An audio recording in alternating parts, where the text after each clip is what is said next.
Hola chicos y chicas, espero que estén bien y bueno, les traigo el día de hoy un repaso para la prueba para que se puedan preparar, ¿ya? La prueba que viene el día de mañana en la tarde. Primero, la prueba se va a tratar sobre la colonia igual que la otra prueba, la prueba anterior. Y bueno, ¿qué es lo que nosotros entendemos por colonia? Recordemos que la colonia es un periodo de tiempo que ocurrió en Chile y cuando nosotros, ¿verdad? América actual quedó bajo el control de la monarquía española hasta que nos pudimos independizar, ¿ya? Nuestro país y el resto del territorio americano era parte de esta colonia española. Recordemos que el nombre colonia significa un territorio que tú tienes y tú lo puedes administrar por ti o por otras personas que controlan eso, pero eso se te pertenece a ti. Recordemos que España queda en Europa, queda bastante lejos de acá de Chile o de América, y ellos al llegar acá entonces hicieron estas colonias y se adueñaron de estos trozos de tierra, ¿verdad?, que no le pertenecían en ese momento, entonces ellos los tuvieron que conquistar y quedarse con ellos. Y estos terrenos que tú puedes que controlaban ellos a la distancia a través de los españoles que tenían aquí designados, esos eran lo que son llamadas colonias, ¿verdad? Avancemos. Recordemos que la expedición de Pedro de Valdivia, después del fracaso de Almagro, recordemos que perdió muchas personas por el paso, ¿verdad? Porque él pasó por la cordillera. Años después de este fracaso, Almagro, ¿verdad? En 1539, le solicitó a Francisco Pizarro poder volver y tuvo su viaje, ¿verdad? Hasta que llegó al valle de Copiapó, ¿verdad? Donde pudo encontrar las tierras, ¿verdad?, chilenas.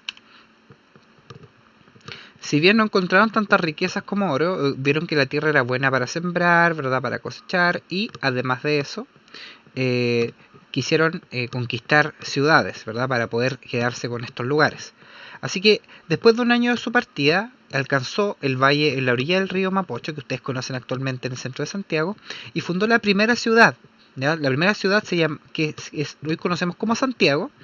Él la fundó y le puso el nombre Santiago del Nuevo Extremo, o de la Nueva Extremadura, el 12 de febrero de 1541. ¿Ya? Este valle tenía condiciones favorables para poder plantar, ¿verdad?, para poder establecer una ciudad. Y eso se llevó a cabo el 12 de febrero de 1541 cuando Valdivia fundó esta ciudad. Y ¿qué es lo que pasó? Gracias a que estaba el río Mapocho al lado, servía para sembrar, ¿verdad?, y para poder subsistir, ¿verdad?, con lo básico. ¿Ya? Eh, Luego, ¿qué es lo que hicieron? Se quedaron en una especie de isla, ¿verdad? Porque ellos tenían miedo, mucho miedo de los aborígenes que estaban cerca. Y se protegieron en el Cerro Huelén, ¿ya? En el Cerro Huelén ellos se emplazaron, que es el actual Cerro Santa Lucía, en el centro. Y escogió ese lugar porque al estar alto tenía una buena ventaja militar, ya que podían ver desde arriba y apuntar hacia abajo en el caso de que vinieran los indígenas a atacarlo. Este es el Cerro Santa Lucía actual, más conocido antes como el Cerro Huelén. Ven, todavía si usted va puede encontrar antiguas construcciones de los españoles, ¿verdad?, donde ellos se preparaban para posibles ataques de los indígenas. Recordemos que una de las guerras más interesantes que tuvimos dentro de lo que fue la conquista, descubrimiento y conquista de Chile fue la Guerra de Arauco, ¿ya?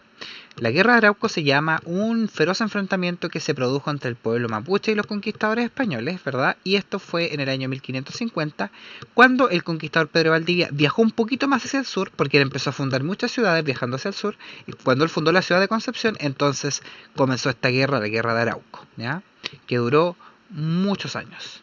Sigamos.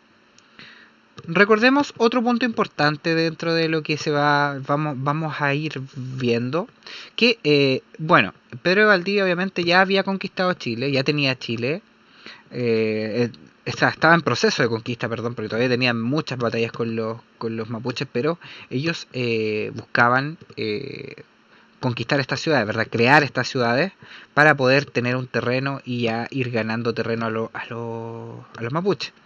Recordemos que en ese tiempo habían dos entidades españolas que nos gobernaban. Además del rey, nos gobernaba la Casa de Contratación, que fue creada en 1504 y que era un organismo encargado del comercio entre España y América y de controlar el flujo de pasajeros, las personas que viajaban desde América hacia, por ejemplo, España o desde España hacia América, ¿ya?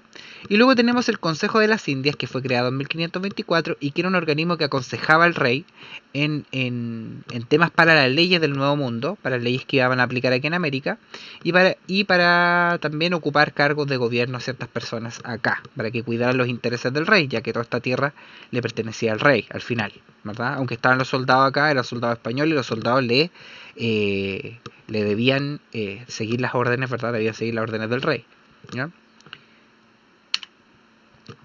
Bueno, otro punto importante es la fundación de ciudades. Era muy importante la fundación de ciudades para la corona española. ¿Por qué? Porque ellos impulsaron esto, ¿ya? Que les permitía hacer varias cosas. Primero, necesitaban, cuando llegaban a un lugar, ocuparlo, ¿ya? Por si había, por ejemplo, lo que hicieron en el Cerro Huelen, ellos necesitaban ocupar un trozo de tierra, ¿verdad? En extensión de tierra y protegerla. Mantener esa ocupación, por eso dice mantener en el tiempo la ocupación, significa que ellos tenían que estar ahí y cuidarlo de que no vinieran de nuevo los indígenas a robársela, a quitársela, perdón, porque robársela no, en realidad la tierra era de los indígenas al principio, entonces era una tierra que estaba en constante disputa, ¿ya? Entonces, controlar la región circundante, todo lo que estaba alrededor de donde ellos conquistaban las ciudades, y convertirse en un importante elemento de poder para los conquistadores. Estas ciudades iban a ser un símbolo del poderío de los conquistadores. Vemos que en la fundación de ciudades ellos ocupaban esto, ¿verdad? Que es un plano, llamado el plano de Amero, ¿ya? El plano de Amero, como puede ver bien, aquí está la primera ciudad que ellos fundaron, que es Santiago de la Nueva Extremadura, donde siempre se construye una plaza de armas en medio donde está la iglesia, ¿verdad? Donde está el cabildo, y podemos ver que hay distintas cuadras. Esta cuadra se dividía en 4 y se le daba una porción de tierra a cada uno de los españoles designados, ¿ya? Y tenemos que estar el río Mapocho al lado. Este es un antiguo mapa, ¿verdad?, de la fundación de la ciudad de Santiago, en 1541. Tenemos el plano de Amero, que tiene un tipo de ajedrez, ¿verdad? Es parecida a la forma de un plano de ajedrez. Tiene una plaza central, ¿verdad? Tiene calles en línea recta, igual que el tablero de ajedrez, y planos ordenados. Ya, pasemos al sincretismo cultural. ¿Qué es el sincretismo cultural? Si bien los españoles, nosotros sabemos que eran muy católicos, ¿verdad? Eran muy creyentes en la iglesia y tenían una labor también de evangelizar a los indígenas, ¿verdad? De hacer que ellos se volvieran al cristianismo, muchas veces no resulta del todo. ¿Por qué? Porque hay ciertas costumbres que quedan, ¿no? Y el resultado de que ambas visiones, tanto las creencias de los españoles como las creencias de los indígenas se junten, eso es una mezcla sincrética, ¿verdad? Por eso se llama sincretismo cultural. El sincretismo cultural quiere decir una combinación entre dos formas de creencia, ¿ya?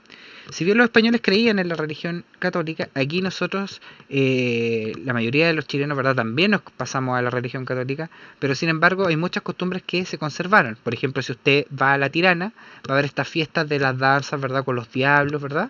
Que eso no es una creencia como tal de la Iglesia Católica, sino que es una fusión entre las creencias que ya existían en el norte y además agregado lo de la Iglesia Católica, ¿ya?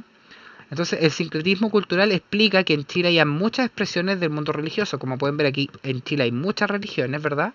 Y cada una presenta algunos elementos del catolicismo, pero con algunos cambios algunas, ¿verdad? Esta fiesta del norte se llama la Virgen de la Tirana, ¿verdad? Y esta fiesta estaba hecha, ¿verdad? Ha traspasado de generación en generación y lo que hace es estas fiestas coloridas, ¿verdad?, con máscaras, que a veces en el colegio también hacemos fiestas de eso. ¿Ya? El secretismo cultural es eso entonces, en la fusión de dos tipos de creencias y que nace una nueva combinación, ¿verdad?, de formas de creer y de cosas que están mezcladas. Luego tenemos finalmente el mestizaje, porque ya que los españoles lograron quedarse acá en América, entonces empezaron, primero tuvieron la guerra, ¿verdad?, larga con los mapuches, y luego llegaron, ¿verdad?, a un pacto con los mapuches donde les cedieron parte de las tierras, y también hubieron mezcla, ¿verdad?, entre estos españoles y los aborígenes, ¿verdad?, los aborígenes propios de acá, que no solamente eran los mapuches, sino que los picunches, ¿verdad?, dentro de muchas otras culturas.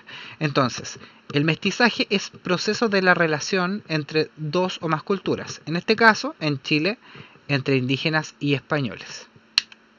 Podemos ver que la mezcla entre un español y un indígena producía un mestizo, ¿ya? Los hijos de españoles y de indígenas era un mestizo.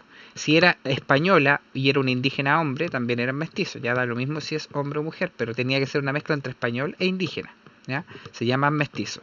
La mezcla entre los negros, recordemos que los españoles traían muchos esclavos negros, ¿verdad?, que habían traído para el proceso de conquista antes de que llegáramos a la colonia. Cuando recién estaban en el proceso de conquista y de exploración, ellos traían muchos esclavos. Entonces estos negros, ¿verdad?, que traían ellos desde África, se mezclaban con los españoles y nacían los mulatos. La mezcla entre español y negro es mulato, ¿ya?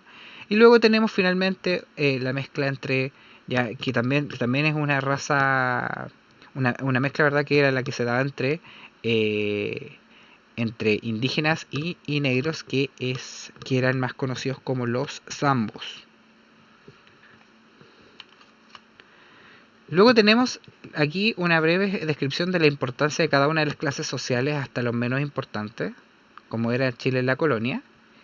Y eso es todo, chicos. Con esto deberían estar más que listos para la prueba. Espero que les vaya súper bien y nos vemos pronto. Espero, ¿ya? Un abrazo y nos vemos. Cuídense mucho.